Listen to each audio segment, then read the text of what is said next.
Well, hello. It's time for episode 20 of The Condescending Evangelist. Now, like I said last week, if something's going on, that's basically what my videos are. I do like a current events section, a testimonial, and then I talk about the scripture. But I want to kind of address something because current events, something's in the news. It may seem low level to some people, like, it's just sports. Who cares? Well, if you've been paying attention to conference realignment, I think there is a parallel to what's going on with particularly the Mountain West Five exiting members. The Mountain West Five exiting members. I think there is a parallel to what's going on in the prophetic biblical narrative, or the biblical prophetic narrative, if that's what you prefer. I'm not a scholar or anything. I call myself the condescending evangelist. It's somewhat tongue in cheek. I grew up in a church that was originally Evangelical Fellowship Chapel, and then it became Evangelical Fellowship Church. Well, today it's known as Christian Fellowship Church. I think they realized they weren't evangelical. That they were just Christian. I think that's what happened. But see, I still think that evangelism is one of the gifts of the Spirit, I believe. It's one of the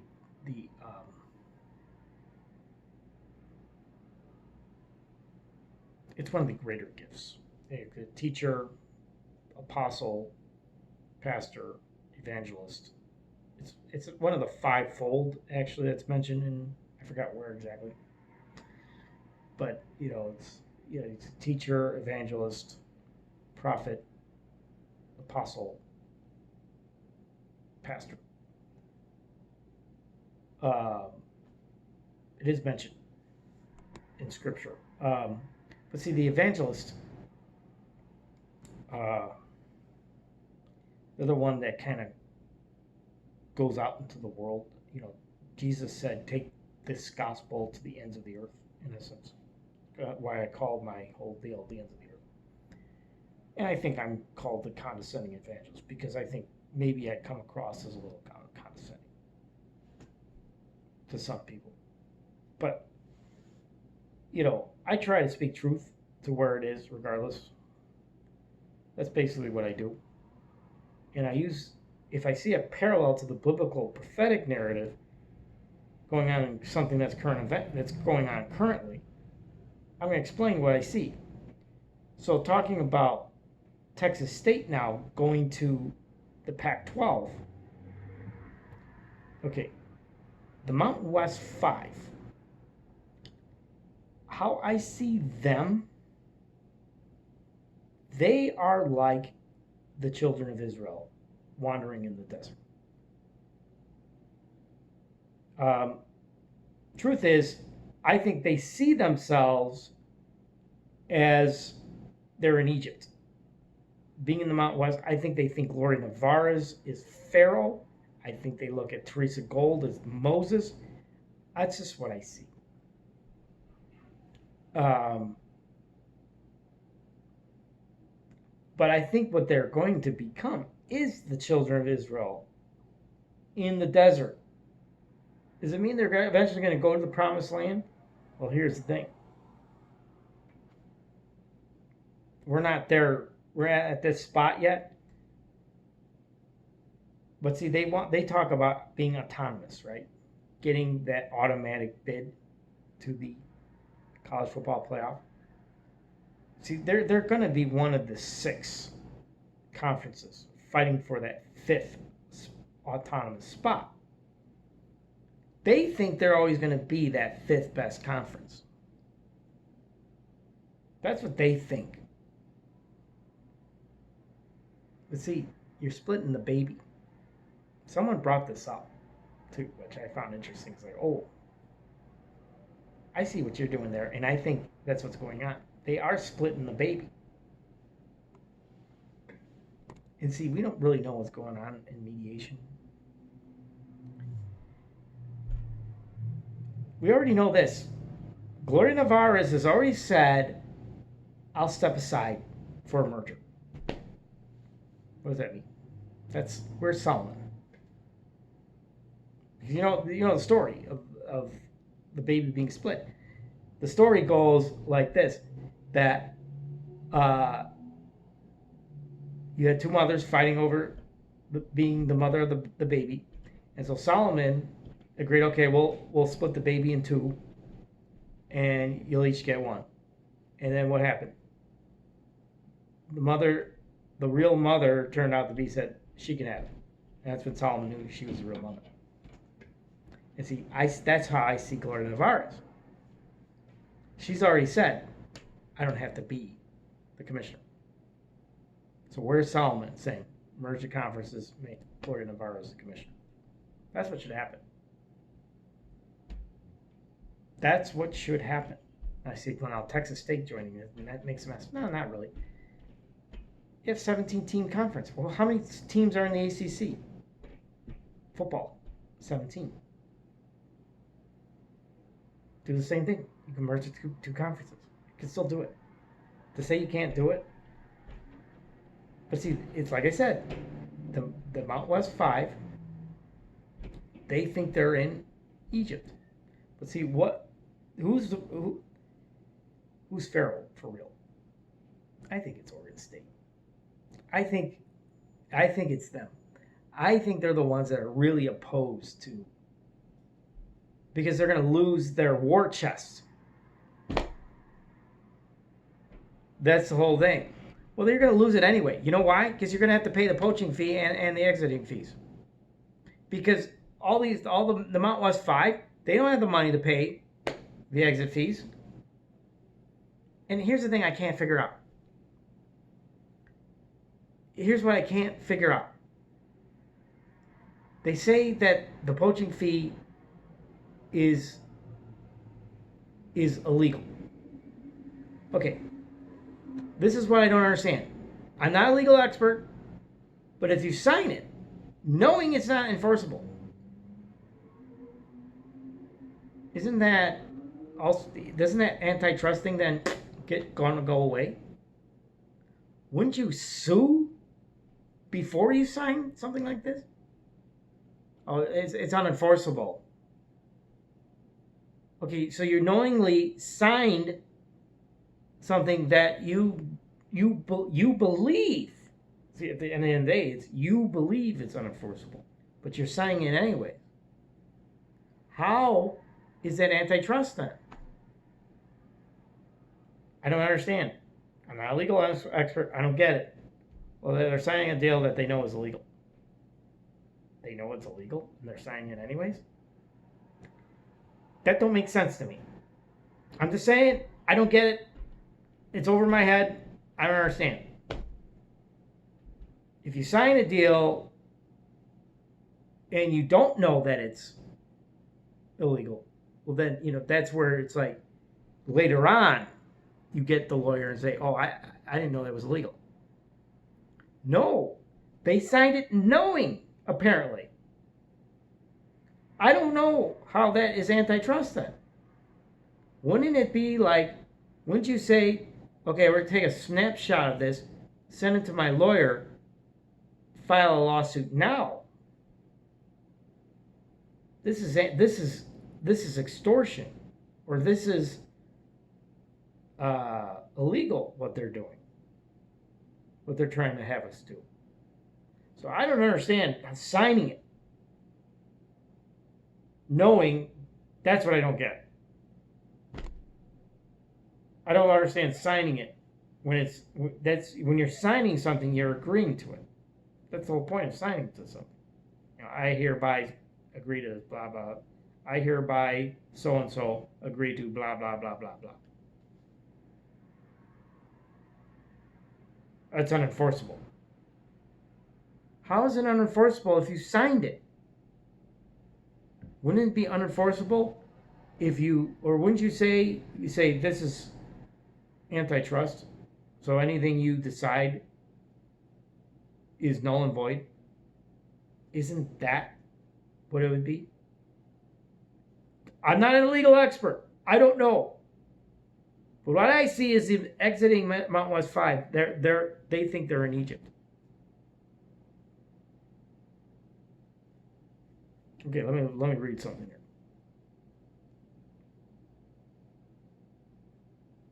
Let me go to Numbers chapter 11. And when the people complained, it displeased the Lord, and the Lord heard it, and his anger was kindled, and the fire of the Lord burnt among them, and consumed them that were in the uttermost parts of the camp. And the people cried unto Moses, and when Moses prayed unto the Lord, the fire was quenched. And he called the people of the place Taberah, because the fire of the Lord burnt among them. And the mixed multitude that was among them fell a lusting, and the children of Israel also wept again, and said, Who shall give us flesh to eat? We remember the fish we did eat in Egypt freely, the cucumbers, and the melons, and the leeks, and the onions, and the garlic. But now our soul is dried away. There is nothing at all besides this manna before our eyes. So they look at the manna. What's the manna? That's the bottom feeders in the Mountain West. That's the parallel I see going on with the Mount West 5. That's why they don't want a merger, because it's like too many mouths to feed. You sound like the children of Israel wandering in the desert. You think you're in Egypt, but you're wandering in the desert. That's what's going on. And so what you're going to do then is everything that's being said about the Mount West, well, you're going to make them wander in the desert because of your lust. That's what I see. If you don't like what I'm saying, Texas State. Look, I have nothing against them.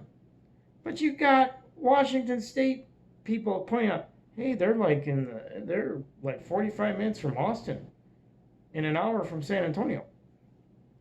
Number 31 and 35 markets. I'm like, woohoo. I'm like, let's see, they've been in FBS for 11 years. No conference championships that I'm aware of. Maybe a couple of bowl appearances. Which, in today's version of college football, it's a lot easier. When NIU was playing, they've had several seasons, 7 or more wins, where they didn't get a bowl game. Okay, a lot of people need to understand this. It's like, there were that many bowls back then, and NIU would probably still be independent. Or they'd be in a better conference because of all the bowl games they were in. Because of all the winning seasons they had without getting into a bowl. That's my point. And so they've been playing, Texas State been playing 11 years. All right. NIU's been in major college football 50 years. Okay. They've been many more bowl games. They've, including the Orange Bowl, many more conference championships. And no one in Chicago watches them. I mean, you point to Austin and San Antonio, UT and UTSA. NIU's got to contend against Notre Dame. Yeah. Notre Dame's actually a problem for every school around the country. They're kind of a national program, if you haven't noticed. It's Not just Chicago. They're not in the Chicago market. Northwestern is NIU's main competition in the Chicago market. Illinois is probably the second most watched team. NIU may actually be watched more than both U of I and Northwestern in Chicago. I can tell you this, they would be more watched in the Big 12. If they were in the Big 12, they would be more watched in the Chicago market. Than Illinois? Yeah, I think so. Because Central Florida, Cincinnati, they'd be more watched than them. They're in the Big 12. You know, NIU and BYU actually have a lot in common. You know, BYU, keep in mind, I mean, they were in 1984, when they won the national championship, they beat Michigan in the Holiday Bowl. NIU, the previous year, I think the record was 10-1. I can't remember the one loss. It might have been a Big Ten game. I can't remember. But they won. You know, they could have been,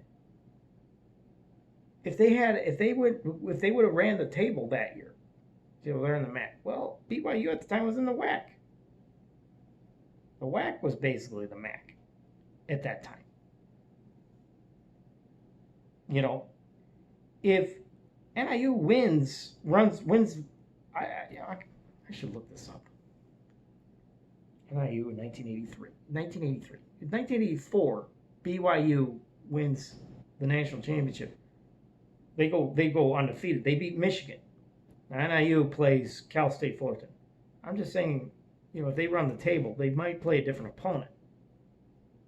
I don't know if they play at the California Bowl. Maybe they play at the Holiday Bowl. I don't know.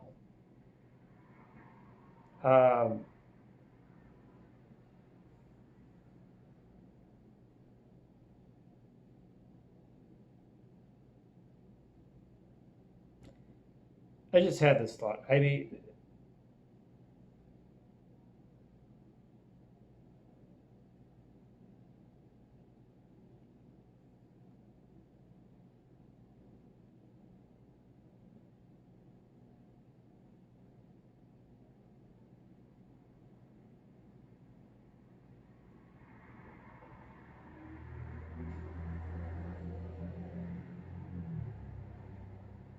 okay, it doesn't give me any information. I was hoping to get information.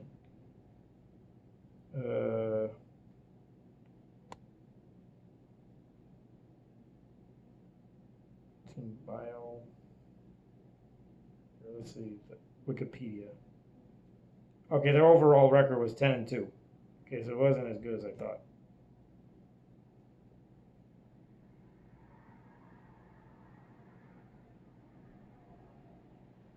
They had one loss in the MAC. Okay, that's what it was. I thought they went undefeated in the MAC and had one loss. And you know, in those days,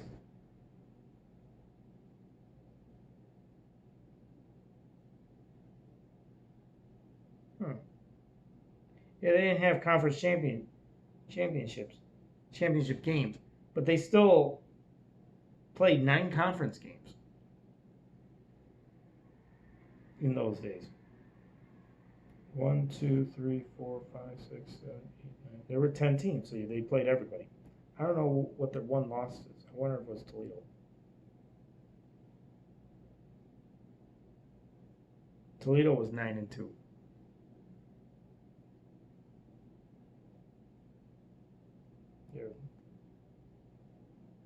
Yeah, they beat Kansas. Their one loss was to Wisconsin, out of conference.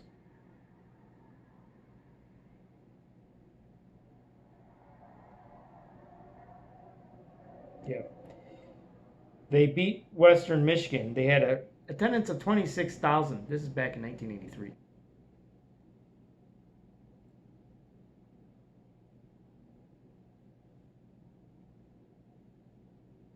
They had 27,000, almost 28,000 against Toledo. That was a win. Their only loss in conference came to Central Michigan, at Central Michigan.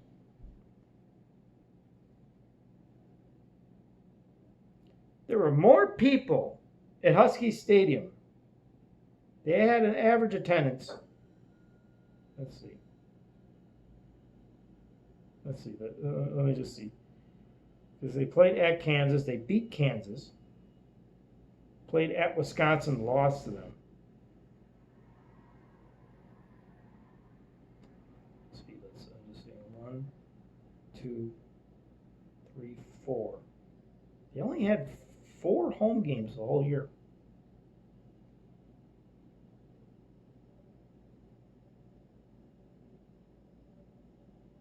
They only played 2 non-conference games. Both were on the road. And so they only had 4 home games. This is why the administration was going nuts. I can understand them better after seeing this. Because, see, they were, but the way the PAC talks, NIU was that back in the 80s. So I know the future of the PAC. The future of the PAC is not bright. Because I look at NIU. NIU had, let's see, let's just go through the 4 games they had at home. Western Michigan, 26,000. Bowling Green, 18,000. Toledo, 28, almost 28,000. Ohio, 21,000.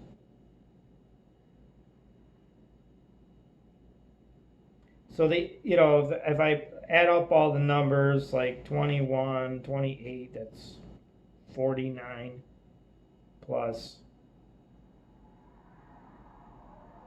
18 is 67 plus 26, 93 divided by 4. Just give like what the NIU average attendance was in 1983. It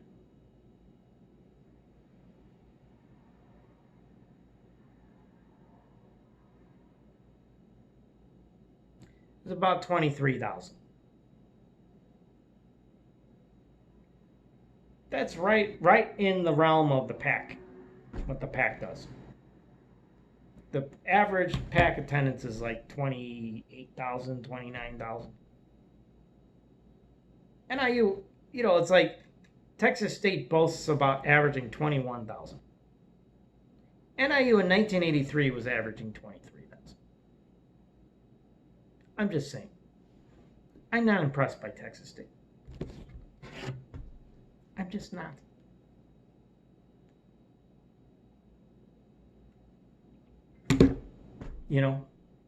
But see, it's the future. I look at what NIU was doing in the 80s. I'm looking at what the PAC is right now. I'm like, yeah, your future is going to be what NIU is in the next 5-10 years. Not very good.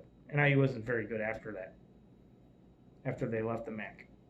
And some say, well, NIU could be the same way. They're not leaving because they're in good condition in the MAC. They're leaving because they're in poor condition in the MAC. They're trying to get back to where they were. That's all they're trying to do. Just get back to those numbers. 23,000. I think they'd be really happy to be averaging 23,000 right now. Peak at around 28,000. That's what they were doing before midweek action. That was their typical numbers. 18 to 28,000, averaging right around 23,000. That was normal for them. They have fallen way down, in part because of midweek action, and also because I think maybe because some of the former players didn't like some of the fans chirping about what they're, talking about what. And I've already mentioned NIU beating, if they would have beaten Bowling Green and then gone on to the Fiesta Bowl and beaten Baylor, they'd be where Central Florida is right now in the Big 12. I don't think I'm delusional in saying that. I think the Packheads are more delusional saying that, saying everything they're saying, basing it on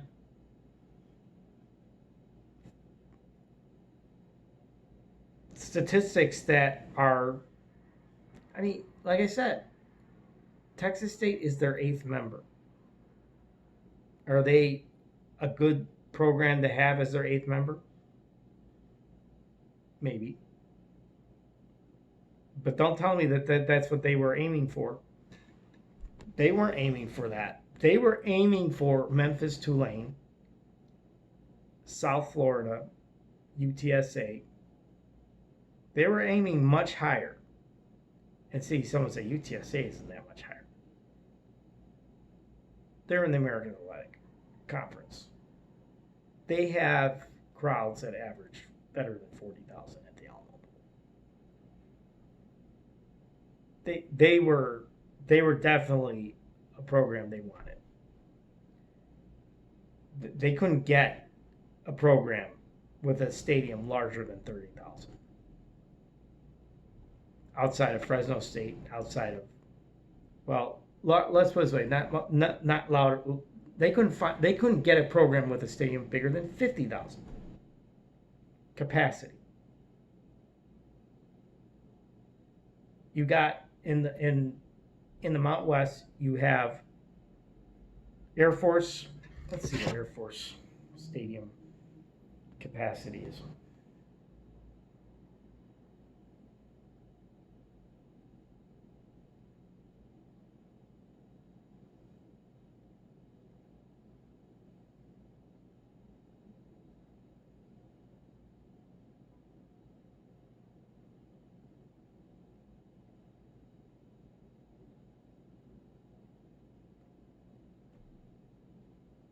Not talking about their average attendance. I'm talking about their stadium capacity.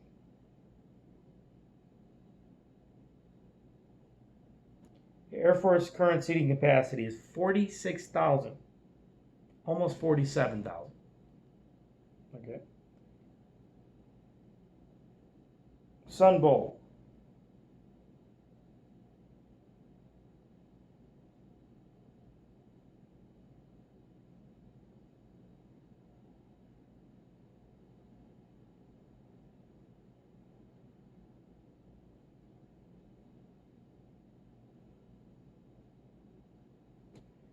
$46,000. So Air Force is almost 47. Sun Bowl's 46. Allegiant Stadium, where UNLV plays, is over 60,000. The largest stadium, I think, is Oregon State, 42,000. I think might be. It's either Oregon State or Colorado State. Boise State Stadium's like 37,000. I think San Diego State Stadium is about 35,000. I want to say Washington State plays in a 32,000 seat stadium. Oregon State, maybe 42,000. Colorado State, maybe 42,000.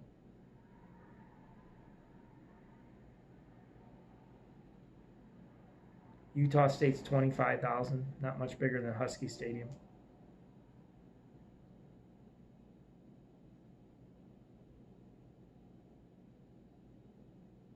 Fresno State might be the largest stadium, or one of the largest, 40,000. I think New Mexico. Let's see.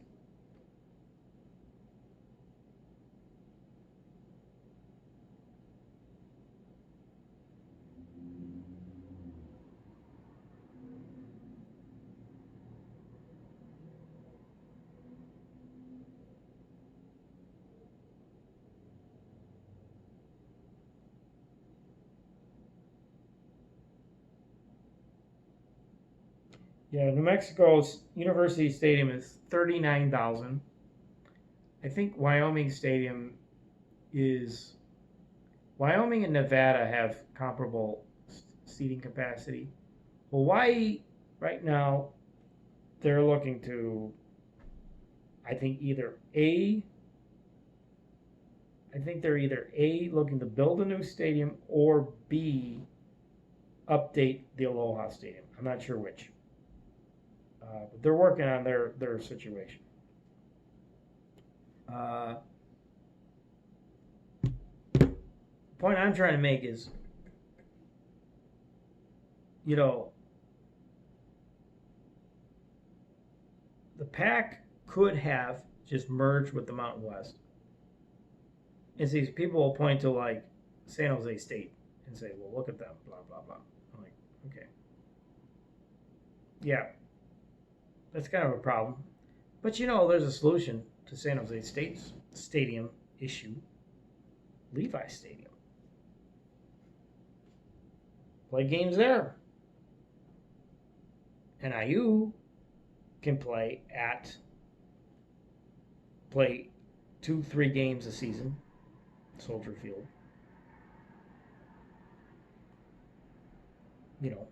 Play one game in September, one game in October, Soldier Field. That's an idea that could work.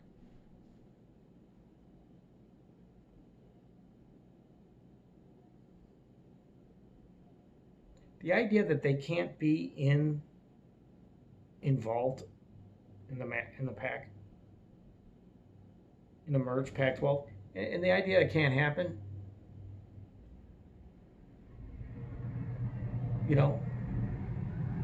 I think it's kind of like the children of Israel, the way they fight God. There's pride and arrogance on the side of the Pac. I'm sorry if people don't see it, but there's a lust for power there that's unseemly, in my opinion. There's a desire to snuff out the Mountain West. To me, that's godless.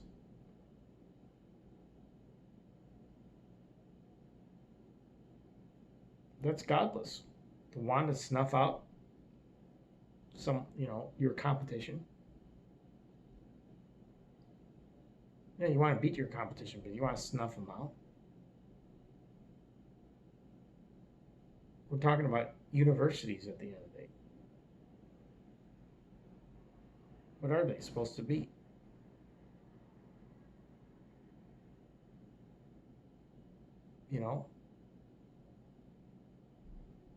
It's one thing to like for fans to like, we're better than you, blah blah blah. Oh, I've seen some real vitriol.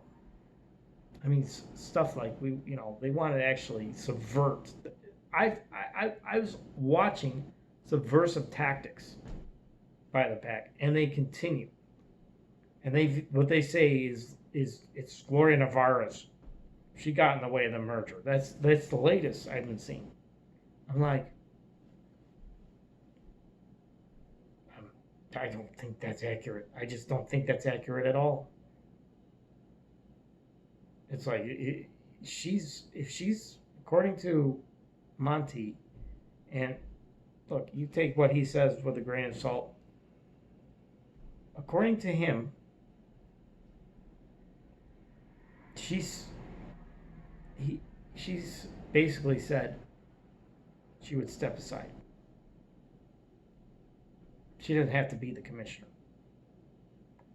To me, I said this already. She's like the mother in the story of when Solomon said, we'll divide the baby.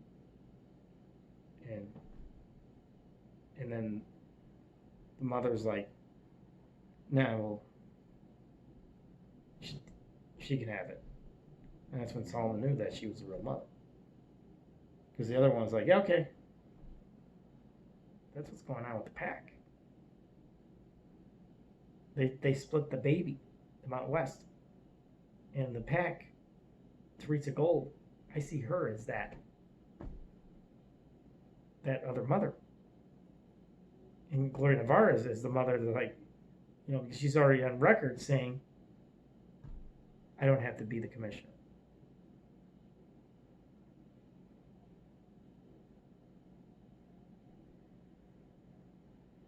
That's why I'll talk about anything if I see a parallel to the prophetic biblical narrative.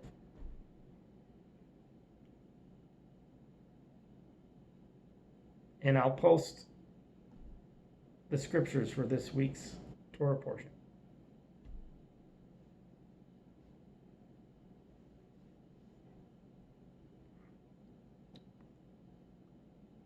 Why I do what I do. A lot of people don't understand what I do. That's fine. I don't need to be understood. It's more about, I'm not one who cares to get credit for anything that occurs. But when I see something going on, it's like, oh, this is falling right in line. Lockstep, and well, it's just falling right lockstep into the biblical narrative. And there's 17 teams, 17 football teams. For whatever it's worth, there's now 17 in both conferences. You could still merge and say, well, what about USC Davis? They'll make it 18. Yeah. How about Sacramento State? What about them? That's a video for another. I'll talk about what's going on with Sacramento State tomorrow. That's a whole nother deal, as I see it. Because I don't want to get into it too much, but it's like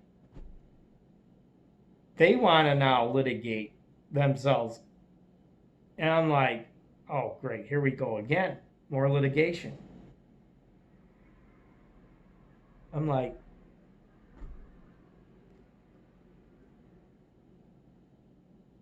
you know, I'll get into that whole deal tomorrow. Why I think that's just an absolute clown show going on in Sacramento State. You know, they are NIU 40 years ago. That's what I see going on. Because they want to be, the difference is NIU just went independent. NIU was already a MAC school that has a conference championship, a bowl win. But they just decided to go independent. Well, Sacramento State wants to go independent. I'm like, as an NIU alum, I'm like, you got to be kidding me, right?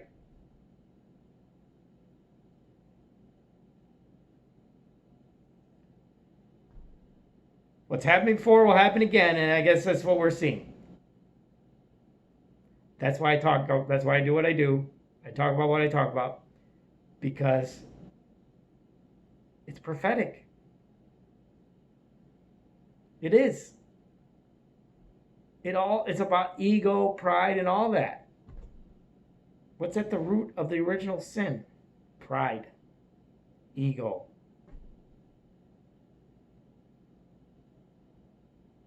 And so that's why I do what I do. And that's why I'm the condescending evangelist. Shabbat Shalom.